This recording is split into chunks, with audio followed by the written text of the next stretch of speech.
gagawin natin for today's video. Kahit walang, ayun lang yung emoji ko sa Facebook. Okay lang yun.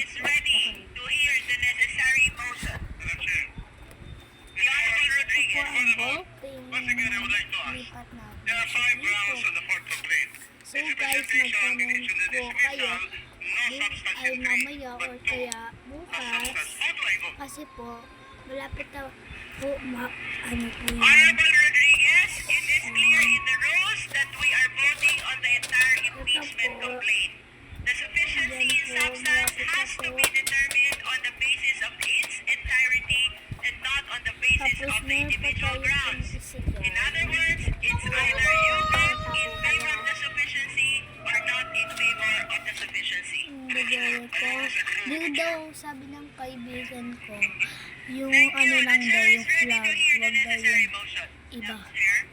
So, block yung ano natin. Or, di natin kukulayan guys, kasi mag-block naman po. Block naman po natin.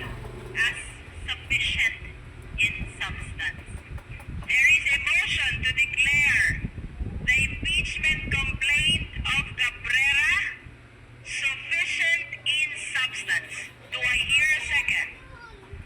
The same has been seconded. Is there any objection? Madam Chair, once again, objection. The same has been objected to. We shall proceed to divide the House.